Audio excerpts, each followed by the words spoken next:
that America was really not prepared to have an honest conversation about race.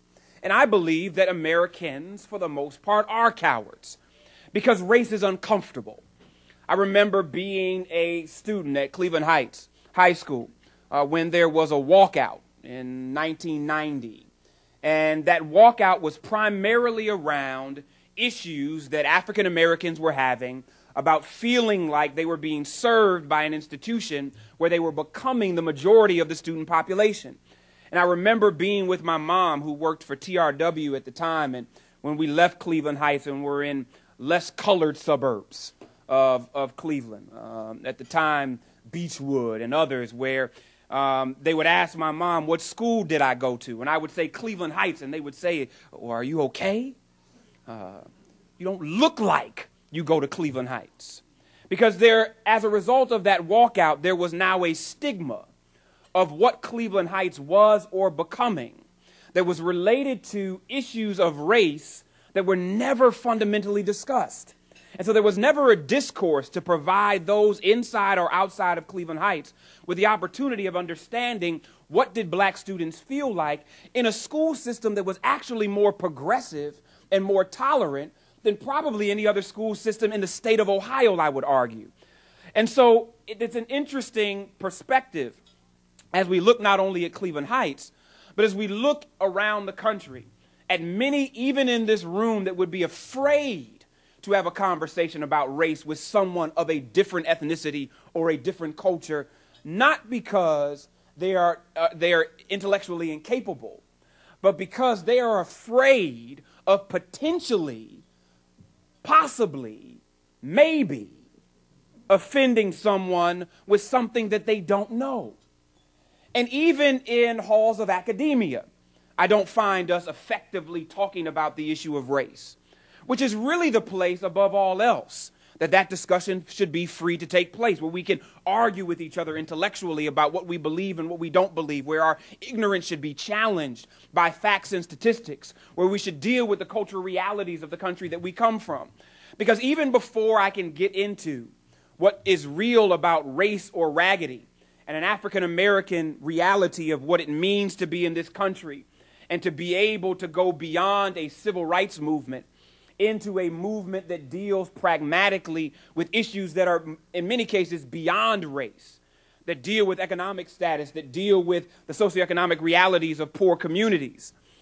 We still are afraid to deal with moving beyond the racial rhetoric of the 1960s and 70s to be able to progress to a place where even our rhetoric is more proactive and more pragmatic, so that as we deal with the social political issues that are plaguing our communities, we can talk honestly about race, but when it's not relevant, leave it alone. Because black folks in Cleveland, black folks in East Cleveland, black folks in Detroit are dealing with the same social political realities in many cases that poor whites and poor Latinos and poor Asians are dealing with.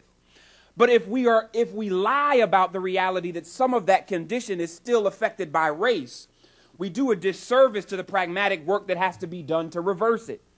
Racism in America is as old as America.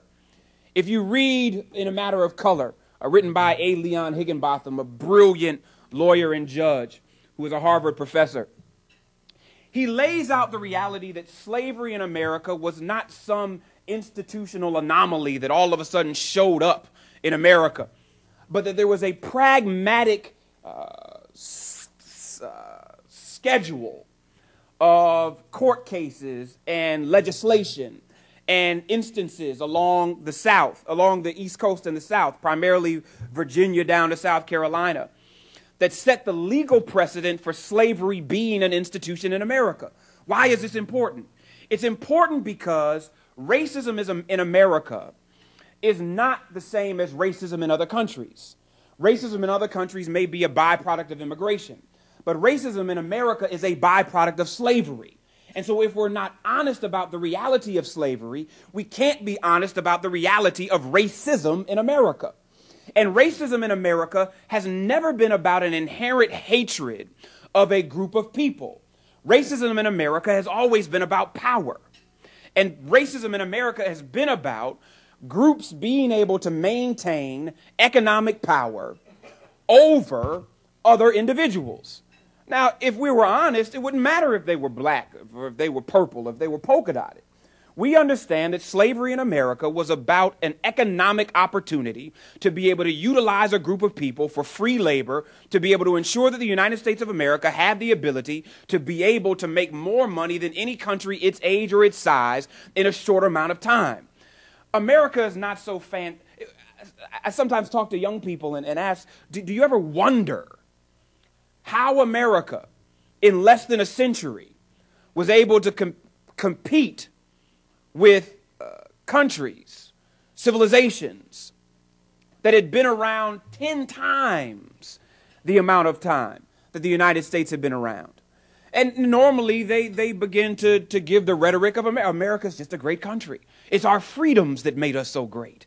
It's the fact that we embraced democracy that put us in a position to be able to have an economy that was leaps and bounds above all others. We welcomed all kinds of people here, which made us the kind of environment that brought different types of industries. No. We had free labor. And so while other countries were paying for certain things to be done, we were not. If we look at the very economic foundation of the United States of America, it's about banks and insurance companies that were able to get rich off of funding and insuring the transatlantic slave trade. Now, does that make America inherently terrible? No. It means that we have a history that we cannot lie about. And it means that the very foundation of that history was built in many cases on institutional racism that continues to this day.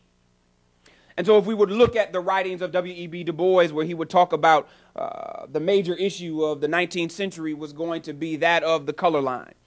Or if we would look at the writings of philosophers and of academicians and of social scientists and even of journalists, we would be able to see that from the time the first slaves came off the boat till yesterday, that institutional racism is an issue.